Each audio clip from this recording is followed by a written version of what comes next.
Bonjour Claire. Bonjour. Alors, nous sommes au Festival du Bonheur à Annecy. Alors, écoute, de but en blanc, j'ai envie de te demander, c'est quoi pour toi le bonheur? Ok. C'est les petites choses du quotidien. C'est juste être à ma place, je crois, avec moi-même et avec tout ce qui m'entoure.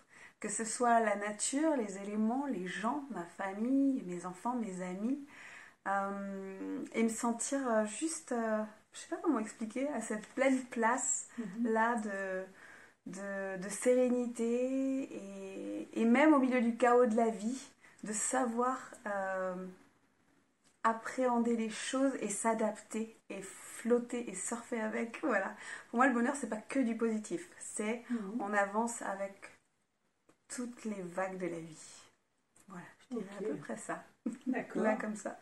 Et est-ce que pour toi, concrètement, ce qui te viendrait comme ça spontanément, quelle action concrète soit tu mets en place dans ton quotidien ou Dans ma vie, dans ta vie pour tendre vers ce ce bonheur. bonheur? Euh, le respect de moi-même Mhm. et l'écoute de moi-même. Par rapport à mon corps, par rapport à mes besoins, par rapport à son mouvement, à ce qu'il a envie d'avoir à l'intérieur de lui. Ouais, pour être dans ce bonheur le plus possible, c'est l'écoute et le respect de ce que je ressens, de ce qui vibre. Mhm. Et le plus possible, aller avec ça. Même si ça peut paraître déraisonnable ou pas le moment, Mhm. le plus possible, aller à l'écoute de ça. Et bien sûr avec les autres, en relation avec les autres. D'accord. Et pour toi, est-ce que il y aurait des outils à apprendre ou à transmettre, peut-être aux enfants, aux plus jeunes, Mhm. pour justement tendre vers ce bonheur? Ou en voir un peu plus, parce qu'on y est quand même, hein. On Est-ce n'est qu'il y a des pas outils malheureux, à je crois. transmettre? Je sais pas, j'ai l'écoute qui revient en fait. L'écoute, apprendre à s'écouter? Apprendre à s'écouter, à écouter les autres, à se rendre compte que personne n'a ni raison ni tort dans quoi que ce soit, il y a juste un équilibre à Mhm. trouver. Je pense que on perd le bonheur quand on part de l'équilibre, quand on va trop d'un côté ou de l'autre.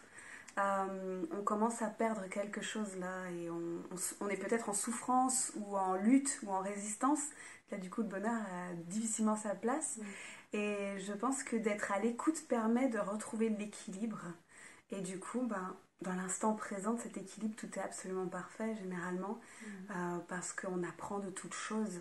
Donc oui, apprendre à s'écouter, à écouter l'autre, et peut-être qu'on ne le fait pas assez parce que même ne serait-ce qu'à l'école ou autre, avant, on imposait des choses. Et du coup, l'enfant ne sait pas s'écouter, de quoi j'ai Mhm. besoin, et du coup, adulte, on ne sait plus non plus. Mhm.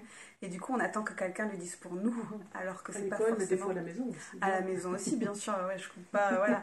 Et puis même après adulte, et puis dans nos métiers et tout, je pense que on attend de l'autre la réponse Mhm. pour nous, alors qu'elle peut Mhm. être tellement différente de chacun. Donc ouais, je dirais s'écouter et aller au contact de la nature, parce que pour moi c'est un des plus grands Mhm. enseignants. Mhm. Voilà. Ok. Et à la fin de ta vie, finalement, qu'est-ce qui te permettra de dire que ouais, j'ai vraiment eu une vie heureuse? À mon dernier souffle, Euh, euh, tout. Parce que en fait, je suis pleinement heureuse de ma vie. mhm. Même si c'était pas gagné pendant les 25 premières années et même après. Mais je trouve que tout a été un apprentissage. Et là où je me dis que j'ai été heureuse ou dans le bonheur, c'est que j'ai peut-être su jongler, avec les années aidant, hein, bien sûr, l'expérience Mhm. et tout. J'ai peut-être su jongler sur les choses et les apprentissages et les bosses et les trous de la vie. Et du coup, ça m'a permis de toujours en sortir quelque chose de pleinement bénéfique. Et j'avoue que je suis entourée en plus de superbes personnes, et que ce soit familiale ou amicale. Et j'ai envie de dire que même si je partais aujourd'hui, c'est déjà pleinement accompli pour moi. Mhm. Je me suis trouvée Ok. et j'ai trouvé, ouais, un bel équilibre. Même si on a encore des bosses et des trous tout le temps sur le chemin. est-ce qu'il y aurait des personnalités ou une personnalité qui t'inspire par rapport au sujet du bonheur? Pas forcément quelqu'un de connu d'ailleurs, hein, ça peut être... Ok. La première chose qui me vient, c'est mes enfants. J'admire personne en fait. Enfin, je sais pas comment dire. J'ai jamais idolâtré qui que ce soit. Et ouais, c'est pas pareil qu'admirer, oui, bien sûr. Ah, j'admire plein de gens, mais je n'idolâtre personne en fait. Et je pense que ça m'aide, voilà, à me sentir bien avec les gens maintenant, ce que je n'étais pas avant. Et du coup, ben oui, je crois que mes enfants m'inspirent profondément et me donnent les élans et le rebond nécessaire à la vie et à mon propre miroir, à tout ce qu'il y a à nettoyer, à guérir, à faire, voilà. Je dirais eux. Ok, super. Est-ce qu'il y a une citation que tu aimes particulièrement? Donc pour la citation, je dirais une phrase qui moi m'a apporté beaucoup, mais qui n'est pas une citation en fait, c'est une phrase qui m'est venue un jour et c'est derrière nos plus grandes peurs se trouvent nos plus beaux accomplissements. Et je pense franchement que j'avais tellement de peur pendant tellement d'années, j'en ai encore pas mal, que je n'arrivais pas à vivre ce bonheur pleinement. Et du coup, je me rends vraiment compte que quand on les lâche, ces peurs, qui n'existent pas, à 80% du temps, même plus, là, le bonheur, il est là en fait. Et il suffit de regarder et d'ouvrir les yeux, quoi. Même déjà tout ce qu'on a, juste déjà être dans la gratitude de tout ce qu'on a. On a un toit sur notre tête, on a de l'eau, on a l'électricité, on a à manger. Rien que ça, j'ai envie de dire, c'est un pur, profond bonheur. Voilà. Ok. Et bien Claire, pour conclure cette interview, si tu avais 3 mots à donner qui t'inspirent le bonheur, qui te viennent comme ça quand tu penses au bonheur, quels seraient ces 3 mots?